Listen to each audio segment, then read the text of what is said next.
Welcome to the Massacre Matinee.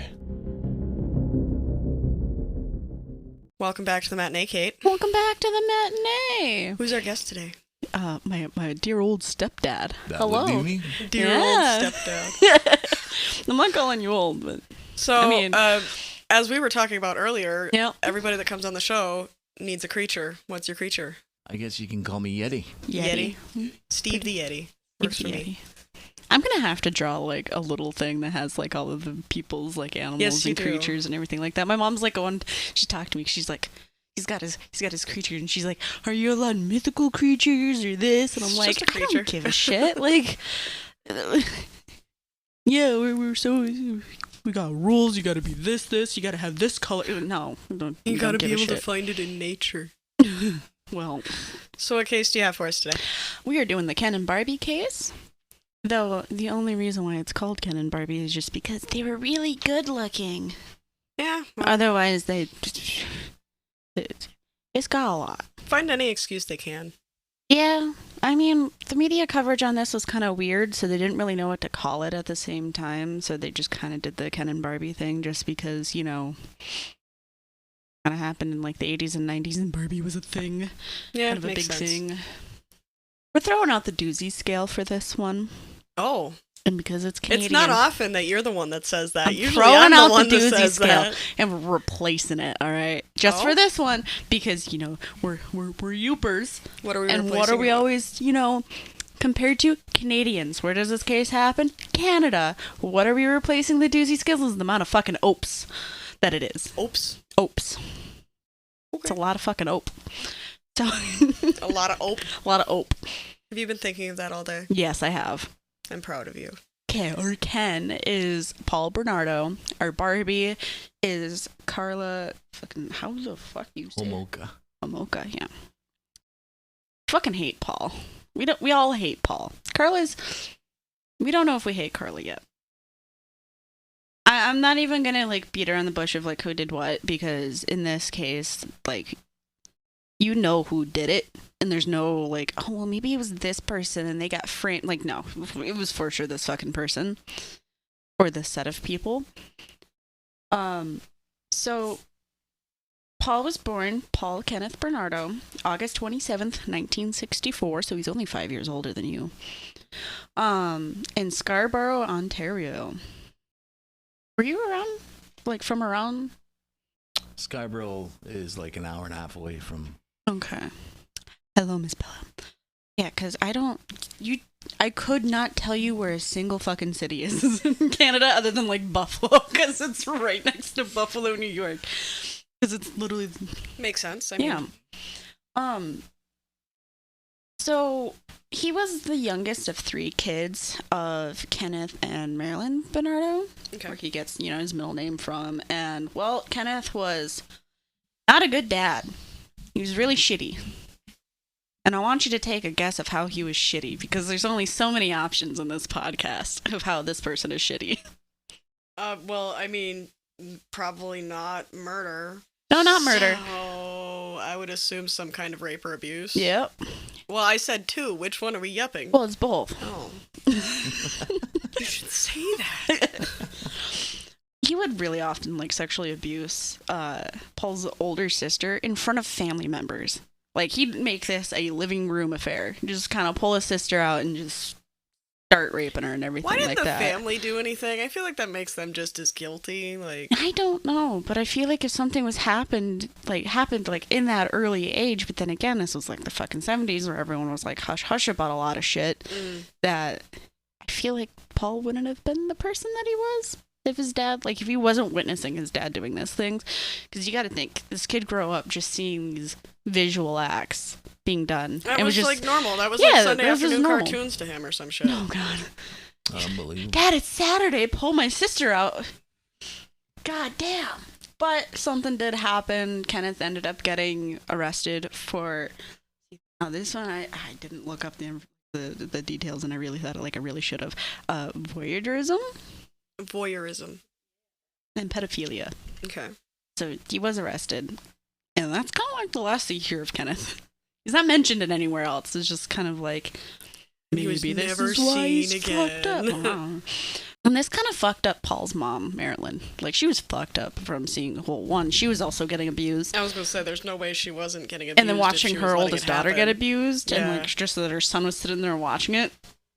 So, she kind of withdrew from her family and got really, really depressed and just kind of became a hermit in their basement and just didn't really raise her kids after that. So she just kind of, like, you go do you, I'm gonna go be depressed in the basement. If I don't see it happening, and maybe it's not happening. Right. So she just kind of really secluded herself. Eventually, she kind of came out of it, and then really all you hear is that she kind of got better, and then you don't really hear anything else about her. So even though everything that he kind of witnessed and whatnot, Paul kind of presented himself as this happy-go-lucky kid that had a great childhood and was, like, you know, well off and all of this kind of stuff, and definitely didn't witness his dad doing, like, ungodly fucking things. Right. And they made it a point to say he was in the Boy Scouts and was, like, really good about that and really liked his knots. I feel like that comes in handy later. Yeah, it kind of does. Paul then kind of, like, he played himself that he was, like, a really good kid. And then he kind of was not a really good kid. Like, he became, like, a pyromaniac and, like, would love setting things on fire. So he kind of got kicked out of the Boy Scouts because of it. I mean, so did I, but at least I did it safely. I was in the Girl Scouts and they refused to give me my uniform, so then we moved. And they didn't give me any of my badges. I earned like 20 fucking badges, and they were just like, you're not gonna be here next year, so we're just not gonna give them to you. And I'm like, oh, what the fuck? It's a good thing trauma. You moved. No, they didn't give it to me. Do the badges transfer over? I don't know. I didn't join the Girl You Scouts should've up here. tried. Excuse me, I got 20 with such and such place. Yeah, can I have them, please? I worked hard. Yeah. Like, I sold a lot of cookies. And then you get that 20, and then you just leave. Yeah. I just wanted them for old time's sake. They played favorites in that fucking like group set. You get that shit anywhere. That's true. So Paul gets really dark.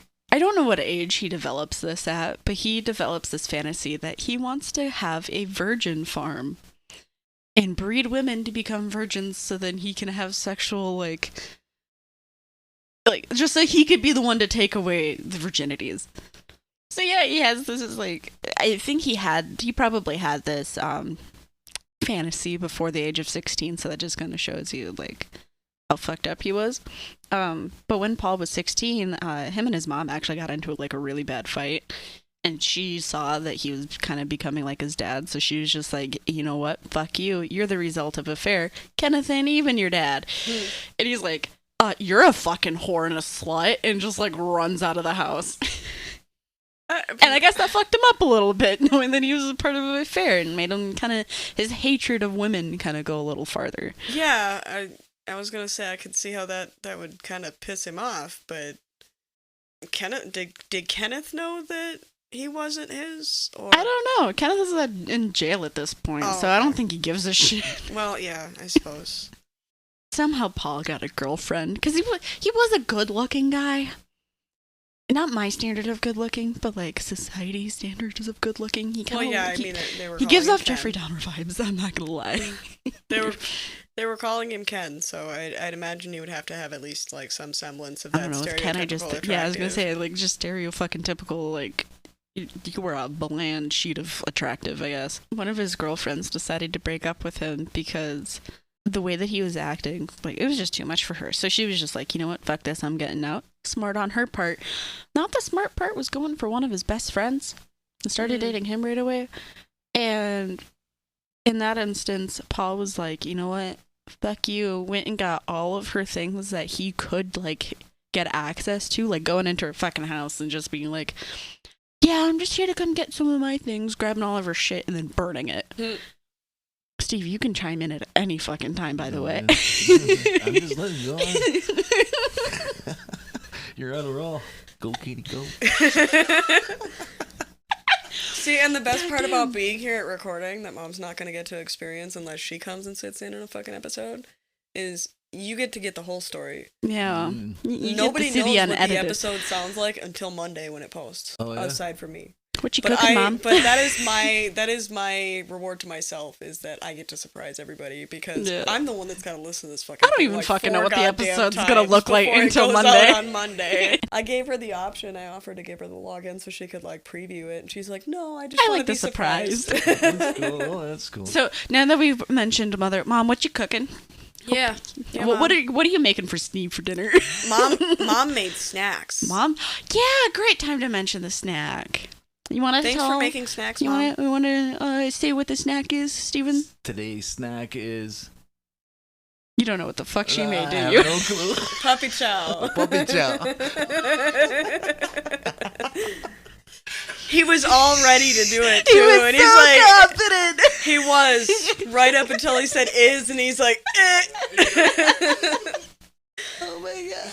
That was so in the great. words of Faith, leave it in. Leave it in.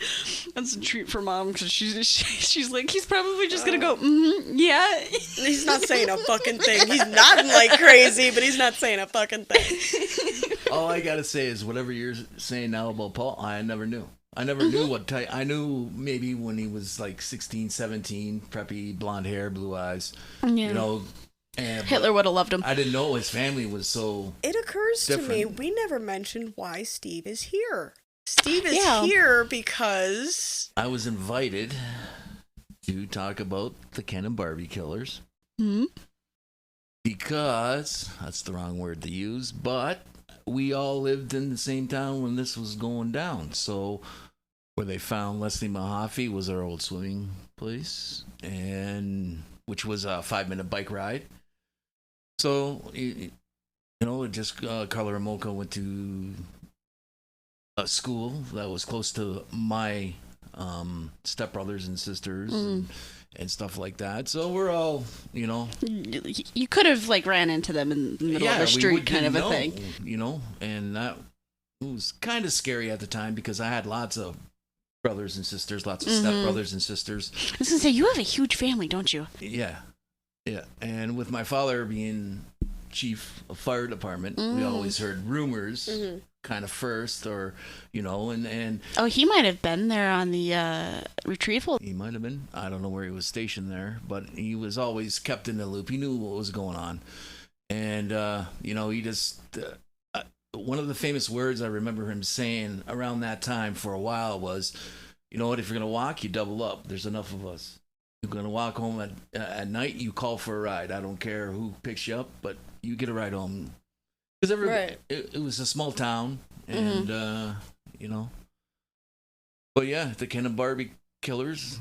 For your They're basically neighbors. from your neighborhood. Neighbors, essentially. And the town we lived in isn't that big. Maybe at the time was St. Catharines was 110,000. You see, you say not that big, but we're literally sitting in a town with 5,000-10,000 people. not maybe. even 10. Maybe. Fucking Ashland has 8,000 people. Oh, yeah, not even 5. Yeah. Honestly. We're Not like, even 5. We're about- small town hicks. we're fucking small town. That's what I like about it. Oh yeah, I can't stand big cities.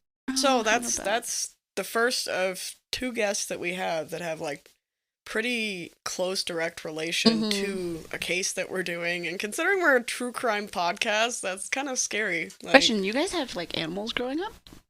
Yes, dogs, cats. Could have went to their to the veterinary clinic. In a matter of fact, I think we had a dog, Buster, and Please tell the me if this was like a beagle mix or a hound mix. hound mix. Every hound mix, there's a dog named fucking Buster, and I can attest for that because my grandmother had a beagle named Buster. it makes sense. Yeah, it makes sense. And the clinic was only maybe a 10-minute drive from where she worked, so I would think, you know, if anything was wrong with them over the years we had them, we would have took them there. Yep. Yeah. Yep.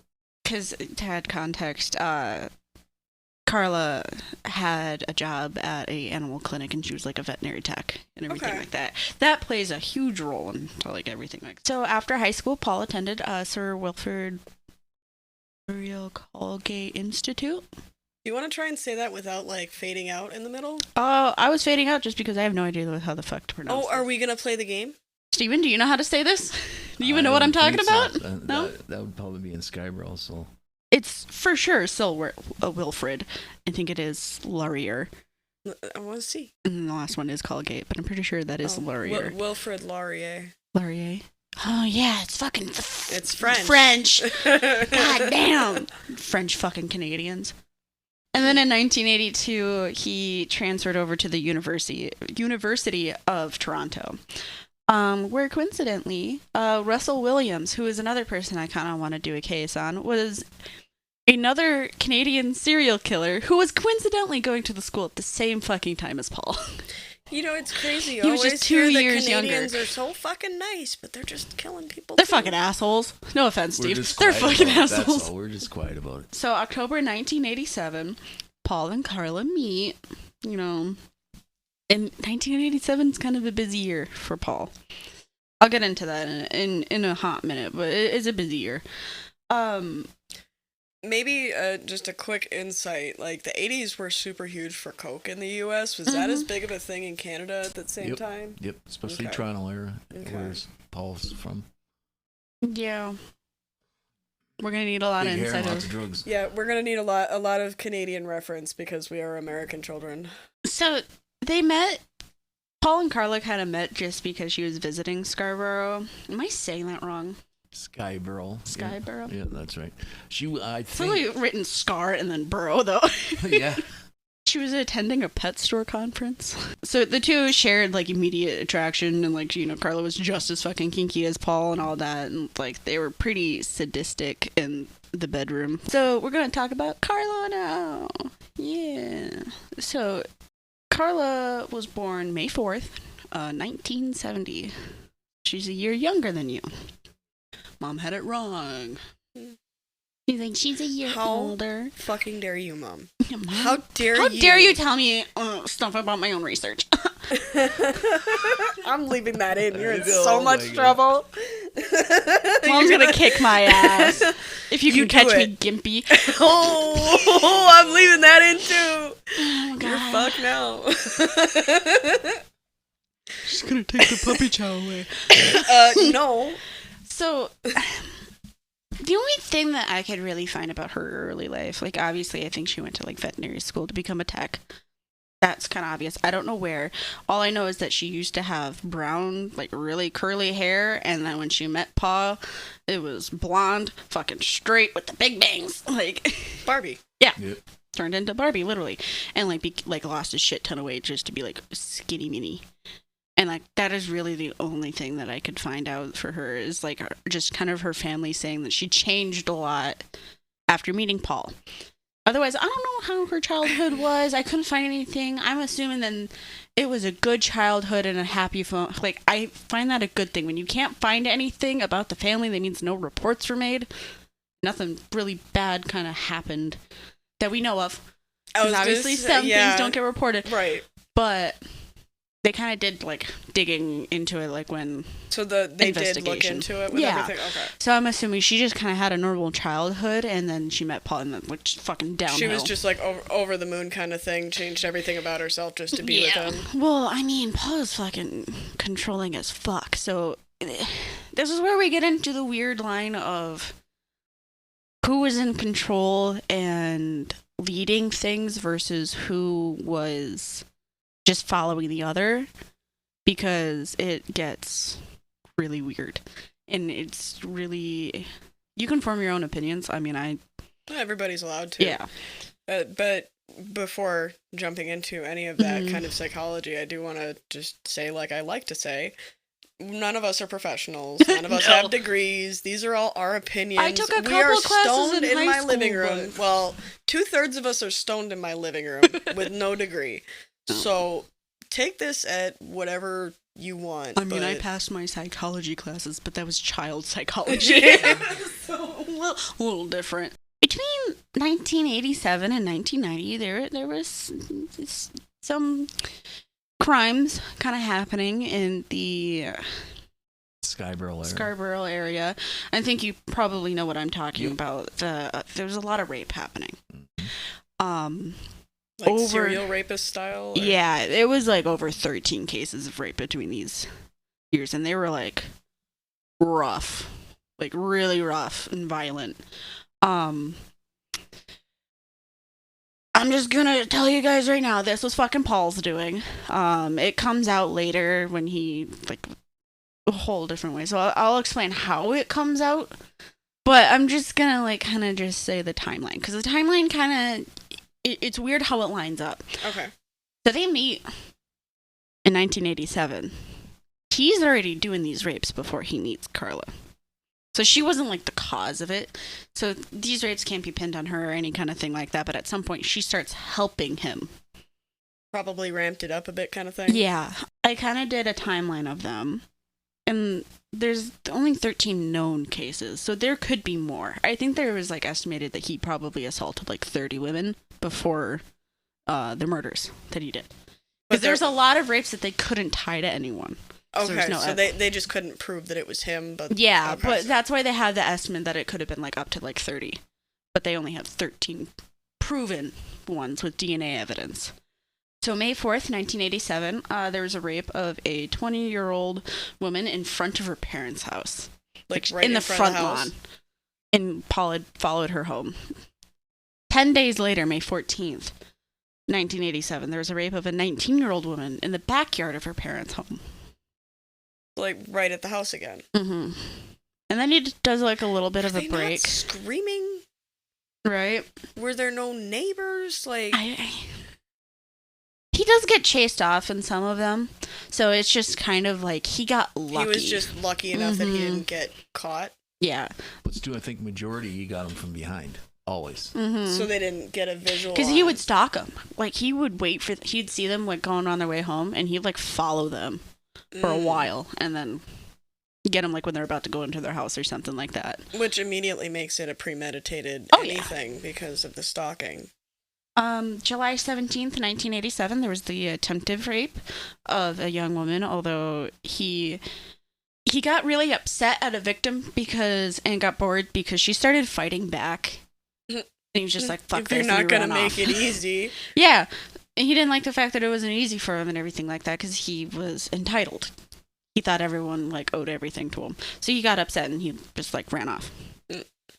September 29th, 1987, there was the attempted rape of a 15-year-old girl.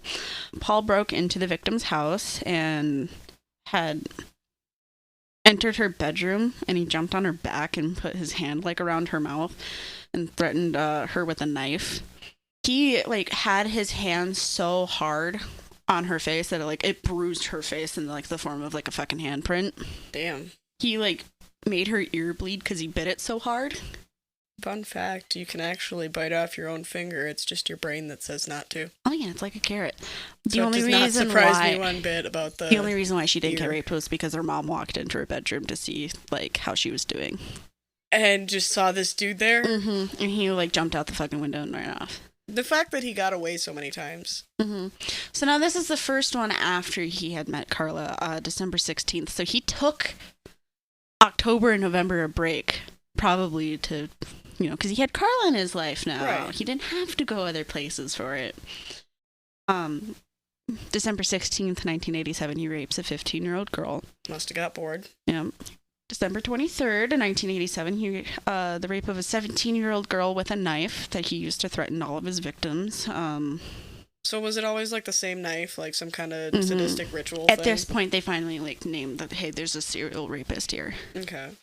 Around when would that have been in your memory timeline? Like, do you remember them announcing the Scarborough rapist? I remember them, I remember the news, and people were watching, especially older people, younger, everybody with kids.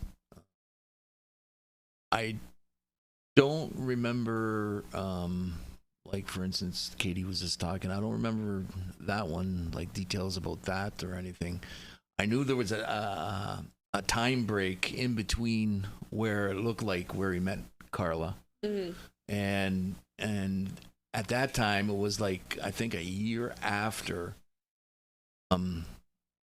they still had no clues. They had, and I don't know if they didn't have DNA back then, or they were just so expensive. They did, but it wasn't enough. Not to hate on anybody, but the Toronto police kind of didn't do their due diligence with it either. Okay. Because they weren't collecting a lot of the evidence because he wasn't fucking clean about it. Was rape kits like a thing? DNA was a thing, but it took a long time. I'm not necessarily saying DNA a thing, but like rape kits, like, was it a standard to get these did Canada collections? have the same stigma that like America has with like, if you get raped, you have to get this mandatory swab and shit like that? Well, I was saying like where a lot of people victim blame rape victims, where they're like, well, you shouldn't have been wearing this or that kind of thing. Like, did they kind of have that in Canada too, or was I know in the 90s they did. Okay, but earlier in that, I don't know when that came about, or I'd assume that there's probably some I would stigma. assume, yeah, definitely. April 18th, 1988. So he took a decent break. He attacked a 17-year-old girl. May 25th, 1988, Paul was nearly caught. Police almost got him, and he somehow fucking escaped. And they weren't able to find him. Right. 5 days later, there is a rape of an 18-year-old woman, and you're gonna need to fucking help me with this town name, because what is Mississauga. Okay, Mississauga. Okay. I want to see. Yeah, no, that looks like Mississauga to me. Yeah, it's just kind of like... I want to know what you would have said, though. I mean, I was gonna say Mississauga, but like fucking the Mississippi of Canada. Basically. I mean, it sounds about right to me. So he went to a different city, and I think that was the city that Carla was living in at the time. I think. Don't quote me on that, because I didn't actually get the information down. But October 4th, 1988, there was attempted rape resulting in the victim being stabbed in the thigh and the butt. He was trying to get away, and she was like fighting back and everything like that. So he just kind of like stabbed her a couple of times. She's fine. She lived. Good. November 16th, 1988, there was a rape of an 18-year-old girl in her parents' backyard. So he's back to his fucking old MO. November 17th. It seems like there was a gap there, too. It went from April to November. It went from October to November. Oh. November 17th, they finally made the police task force to find this person. Over a year it took. How many? And how many for them to finally be like, yeah. hey, we need to kind of be serious about catching this guy. December 27th, Paul is chased off of a victim by a neighbor in their front yard. People are starting to watch. Mm-hmm. I mean, that's good. And then a big fucking break.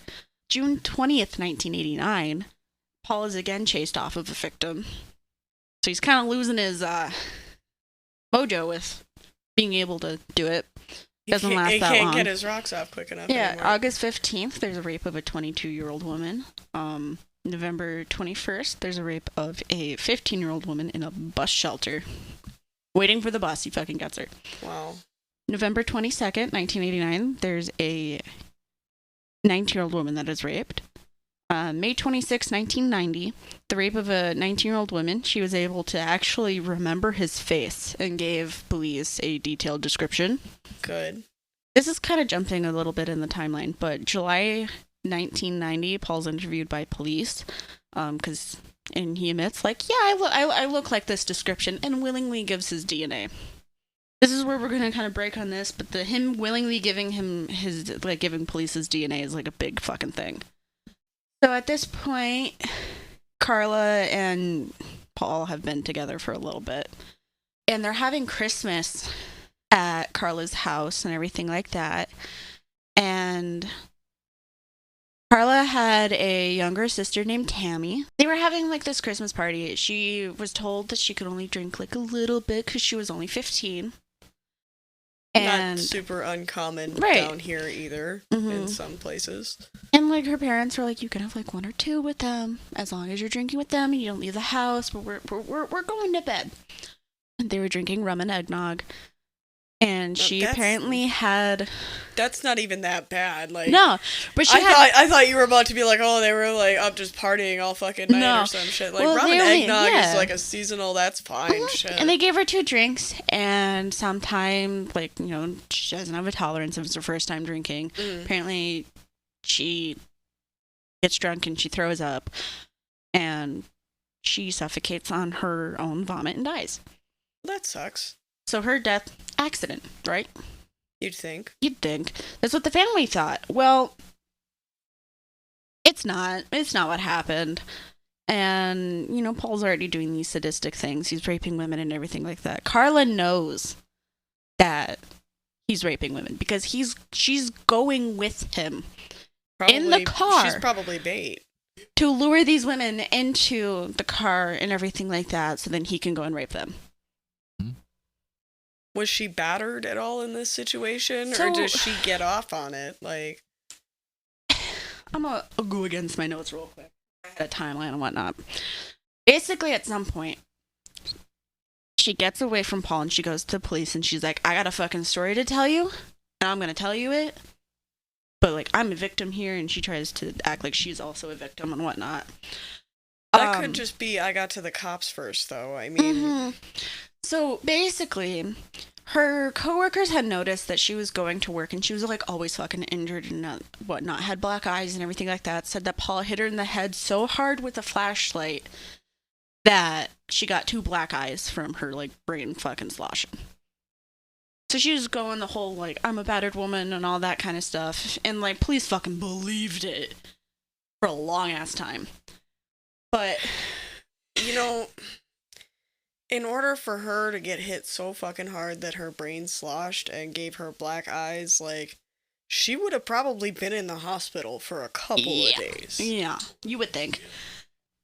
So, in 1990, Paul lost his job as, like, being an accountant and everything like that. And, like, Carla kind of hinted that was why he kind of started ramping up, like, the abuse and stuff like that. I'm not going to say whether or not she was abused, actually, or not, because he was a controlling person. I just don't think that it was... I don't know how to put this without sounding like a complete fucking douchebag about it.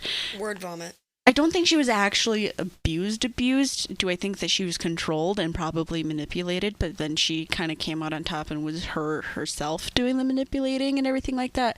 That's kind of what I think it is. I don't, like, I'm not gonna, like, there's probably a good chance that he fucking hit her a couple of times, but I think she was also, like, hitting back. I think the same. So, makes sense. I think they were both equally abusive. I guess that's what I'm getting at, like, makes a lot of sense. 1990, Paul lost his job as an accountant, and he was smuggling cigarettes across the U.S. border for work. So taboo. Yeah.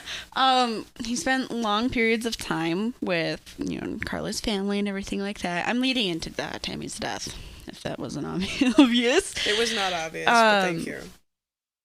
And, like, the family wasn't aware of, like, him smuggling shit and all that. Kind of kept that under wraps. They didn't know about the rapes and everything like that. Only Carla knew. He was obsessed with Tammy. And he actually, like, kind of admitted this when he was, you know, arrested for everything. Okay. He would, like, go outside her window and, like, fucking masturbate to her sleeping. And then we get to the night of, you know, Christmas in 1990 of, you know, them giving her eggnog and everything like that. Well, it wasn't just eggnog that she was getting. Right. Since Tammy worked in a veterinary office, she was able to get, you know, a hold of drugs. Tranquilizers. I can't remember which one she used, but it started with an H. I was really dipshit and didn't write it down. But basically, if it makes too close contact with the skin, it makes a chemical burn. And if you use too much, you could kill the person. So this is where they question her involvement, because she had to know how much to give and whatnot. In order to prevent the burn. Mm-hmm. Well, they didn't prevent a burn, which is really fucking weird that her death was ruled an accident at first, because she had a clear chemical burn across her face. Because they literally held a cloth to her face. Oh, it was halothane. I did write it down. I wasn't a dumb bitch. I'm leaving that in. Yeah. Just to kind of show the dynamic that they had, Carla gave Tammy to Paul Because As a Tammy, gift? as a gift for Christmas, Wow. because she wanted to give him Tammy's virginity, since Carla had been with other sexual partners before Paul, and Paul was upset about that. So she's like, instead of you having my virginity, you can have my sister's as a Christmas present. Jeez. Wow. Yeah. They videotaped themselves. Both of them. The whole thing? The whole thing. Other than the death part, they never videotaped themselves killing people. Of them raping Tammy. And I say they because Carla participated. Oh yeah, she was. Was Tammy conscious? In and out of consciousness. Okay. Wow. Their parents were asleep fucking upstairs. The parents were in the house while they were doing this and recording it. Mm-hmm. Wow. Tammy did begin to fucking vomit in her unconscious state, and she did end up choking on it, but I think Paul, like, kind of helped her along with that. And then they, like, realized what the fuck was happening, turned off the recorder, got dressed, you know, ran upstairs, like, Mom, Dad, you know, something happened to Tammy. They took her to the hospital. Died. How did the hospital not notice the chemical burns? I don't know, but they still ruled it an accidental death. They got away with that one. Wow. At that point in time. And then, I want to say like a month later, they found there's a tape of Carla dressed up in her sister's clothes, pretending to be Tammy. And then they record a sex tape of Paul and Carla with Carla pretending to be Tammy. That's fucked up. And in that documentary, they fucking show it of her standing there, and she's like, "Hey, Paul," and like talking and like in a high pitched voice to like be like her sister. That's fucked up. Yeah. I missed that clip. I didn't see that. I think it was like in the last episode. Well, the documentary does like a really interesting way of trying to blur it, because like with you know, like when a VHS tape is like damaged a little bit, has like the lines across it. That's what they use to blur it, because he's like zooming into her boobs. She's not wearing a bra under like a sweatshirt, so he's trying to like zoom into it, and they just like, oh no, the tape's distorted. Now we're gonna get to like the first actual, not the first actual, but like first known, air quotes, known murder, because obviously Tammy was the first one. Leslie Mahaffey. I'm bad with pronunciations. Her body was found the same day as their wedding day. The same day that They were getting married. Paul and Carla were getting married, and Leslie's body was found. Same day. Mm-hmm. And that's the one that you said you found in the swimming hole? Yep. Well, not you found, but they found in It was literally a dude like going fishing on a hole. kayak, and I was like, that looks weird. but before this, okay, their wedding, okay, this was a big thing because her sister just died, and she still wanted to get married like 3 months after. Mm-hmm. And her family was going, well, you know, but Carla, being the princess, she always got what she wanted. Yep, they went through with it. So, you know, and that's their wedding day, which they married on Niagara-on-the-Lake, which is a rich part of Ontario. Okay. It's right on the lake, and yeah, that's the day they found Leslie in Lake Gibson, which is a small lake. Is it like Sunday Lake kind A little bit bigger. Bigger? A little bit bigger, and used to be a swimming hole for us. Fish there, you can do whatever you want. And it's secluded. It's on the outskirts of St. Catharines. Okay. In between St. Catharines and Thorold, but it's the outskirts. So are all of these towns just like kind of like how our 15 minutes away from each other. So Okay. they're like suburbs. Yep, suburbs. Yep. Gotcha. Early morning, June 15th, 1991, while driving through Burlington to steal license plates. Because Paul, real, You just like collecting them, or I don't know, maybe he was just smuggling them, you know, probably, like, real top-notch guy. Real good citizen, stealing license plates. well, clearly he was a fantastic citizen, and that's why Yeah. he's on the podcast. Right. So he came across 14-year-old Leslie. Leslie was locked out of her house because she went to, this is kind of fucking shitty. She went to a friend's wake Right. One of her friends had died, and she went to their wake and everything like that. And she didn't make it back towards curfew, and her parents just locked the door and let her fucking stay outside. The fucking 90s. Okay. That was awful. I'll be the honest 90s. with you. The 70s. That's fucking 70s, like, kind of shit. But I'll be honest with you. I know some people that had the same problem, but I would think that if you were going to a wake for your friend that had died, that they would have given some leeway. Right. Well, she was not a, I don't want to, no, she was a very troubled kid. Oh, darn, Mom, you're gonna wish you were here to hear that story. That was a good one. Oh, damn. So Paul approached Leslie saying that he wanted to break into her neighbor's house. Okay, that's the approach. And Leslie Instantly was just assumes like, that she's gonna be down with the crime. well, I mean, she kind of didn't give a shit. I mean, according to him, Hey, she fuck was that just guy. like, she was just like, okay, you got cigarettes? Like, he's like, yeah, smoke them. Yeah. So he was just like, hey, I got cigarettes. I get them all from the U.S. The good shit. And leads her to her car, or to his car. Well, that would have been back when Newports were still made by Lorillard instead of Reynolds. And I'll be honest, I don't know fucking cigarette lore. There's cigarette lore? There is cigarette lore. Believe it or not, Newport Reds did not exist until, I think it was like the early 2000s.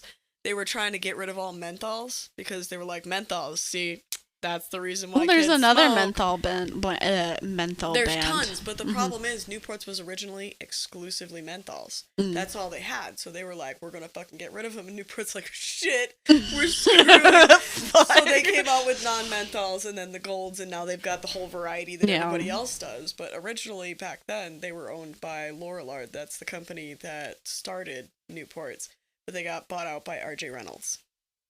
Because they're just fucking buying everybody. All right. New cigarette lore dropped. All right. I've only been smoking for 20 years. I'm such a fucking, like, goody two-shoes. I've never done anything. I acted like a goody two-shoes up until... You know how we were talking earlier about how, like, 1 to 2 years before your period starts are a fucking nightmare? Yeah. That was it when then? I started smoking. Bro, don't fucking say that. You know the age group I was talking about with that? Oh, she would get her ass kicked. Anyway. So... he blindfolds her. I'm assuming he was like behind her, was like, yeah, go into that door. Forces her into his car. So and wait, he was getting her to... Like, she was walking to the car. He was like, oh yeah, I got cigarettes in my car. I'll get you some cigarettes. I thought They're you in were the saying car. he was like forcing her to help break into the neighbor's house. Just, oh yeah, let's Could do you a imagine? robbery, She's bro. just like, oh yeah, fuck yeah. Fuck that guy. I'm bored, alright.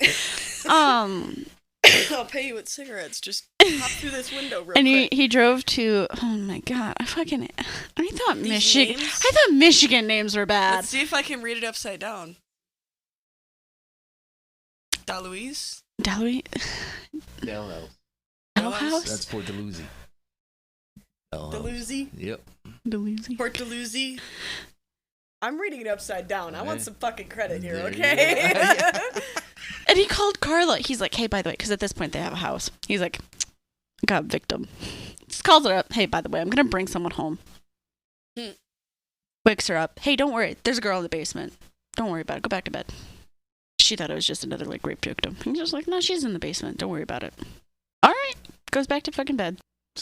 Like nothing. Yeah. Goes back to the... See, this is where it's just kind of like... She had to have it, like... Well, I mean... I know she had a part in it, but, like... She could have went to the cops then and be like, right, hey, she could have prevented a my lot husband if she fucking... really cared. Or, well, at this point, my fiance fucking, like, kidnapped this girl. Like, she's in our basement. Like, she could have waited for Paul to go do whatever the fuck he was doing with them cigarettes and, like, got her out of the house. She could have got herself out of the fucking house. Mm-hmm. Paul and Carla recorded themselves torturing and sexually abusing Leslie while they listened to pop music. When was this again? 90s. So, like, Britney Spears, and Mega Mixes. and 1990s Mega Mixes. yeah. Oh wow. Oh That wow. was big back then. Before yeah. my time. Oh, That no. brings me back. That brings me back to being an egg inside of my mom, because that is what I essentially was. I'm sorry you're such a baby. I'm a fucking fetus. I'm gonna bring Gotta get all that mums out. So he's recording all of this. They're recording all of this, and there's a point in time where. So, at one point in the recording, Paul is heard saying, "You're doing a great job, Leslie. A damned good job." And then adding, "The next 2 hours are going to determine what I do to you, and right now you're scoring perfect." And you can hear him saying that in the fucking tapes. Jesus. Is that some type of, like, grooming, or... I don't know, but it's like... Because we've always talked about, like, what we would do and, like, if we were kidnapped and stuff like that. And we'd kill myself. We'd instantly fucking bail out. Don't even fucking bother. Just look for a body at that point because we're fucking done. Like, I refuse to be a hostage. Yeah. I'd go out fighting, but... Right, I but, have like... a backup plan. Like, yeah, just, like, being... How can you stand by and listen to somebody, like, say that to someone? Like, how can you watch this be fucking happening? Because Carla's also participating. Yeah, so I don't think she's in any instance innocent of it.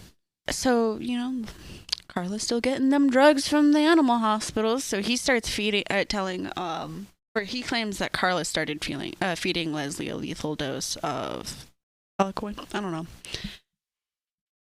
HAL coin. Coin. It's not coin because the O and the I are switched, but I don't have a brain cell. But basically, it's a similar drug that they used on Tammy. Okay. Yeah, she probably got it from work. She did get it from work. You missed a sentence. Welcome to the conversation, Steve. I checked out for a bit, but I'm back.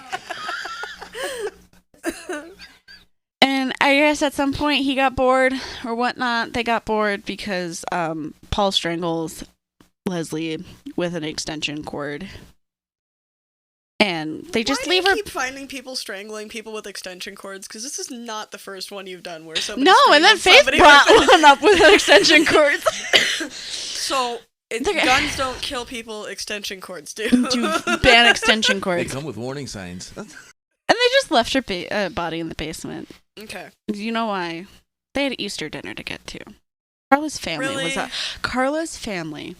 was upstairs when they were killing her. After she was already dead, but she was still in the basement. And they go upstairs and they're making Easter dinner and everything like that. And Carla's mom's like, "I need potatoes. I need to go get potatoes. They're in the basement." Would go down and get them? No, and like Paul literally blocked anyone from going into the fucking basement and was like, "Oh, sorry, there's shit happening down there. Like, you can't go down there." That's not suspicious at all. Mm-hmm. And she was just like, "Oh, okay." And they just didn't fucking question him. Can you go get the potatoes then? I mean, because they had a little Rottweiler puppy that they would like keep in a cage down there, and like he was basically just saying like, "Oh, the puppy's down there. Like, you can't disturb it." I have a lot of things to say about keeping a puppy in a cage in a basement. Right. Much less about apparently it was a large dead lady kennel, on the floor in but the basement. Like, right. Well, they basically used that fucking kennel for the victims. They'd keep them in the kennel. Well, that's fun. So after the party, they literally leave, and he's just like, "Oh fuck, that was a close one." So he dismembers her body, with a chainsaw. Like right after everything. Yeah, like literally they Did fucking. He at least change his clothes first? I don't fucking know. I fucking hope so. I don't think so. I think he got the job done fast. And then he was just like, "Big brain, I'm gonna encase them all in cement. They're never gonna find all of these body parts." And then he goes and he dumps them in Lake Gibson. And that's the one that Lake Gibson was the swimming hole. Swimming hole. And fishing now, blaze. correct me if I'm wrong, but I believe she said something earlier about how like you had like just been there like not too long before they had found her. Well, it was probably summer before. Like, it was a ritual thing with all those friends and everything. Yeah, I mean, her body was found early June, so I guess you wouldn't have gone swimming, but you probably were like around that area. Yeah. And I noticed in some of these series that we're watching now on the Ken and Barbie killers that you can't go swimming, or looks like they sold it to an electric company or something. Okay. So, but it was never that. Everybody used to go there. Okay. And Yeah, I think the summer before we were all swimming there, partying. It was a party hole too, and that's where like, oh my god! And people, there was good fish in there too. People were fishing and stuff like that. It was actually a fisherman that had found her body. He was out with one of his buddies, and they were kayaking around the lake, and he saw, because apparently Paul didn't do a good enough fucking job with the cement blocks. Yes, not. It just floated up. Yeah, basically parts of it floated up, and he was just like, "What the fuck is that?"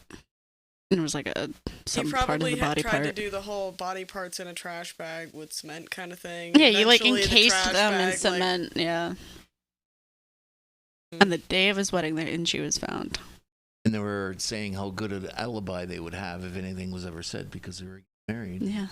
That's just when they found the body. Yeah. That's not when the body got dumped. Exactly. Speaking of alibis, and we'll get into this in depth in the next episode this is where Carla really starts to show that she had a hand in it, because the next person, she's basically the reason why Kristen French died. Oh, so you guys will have to check back.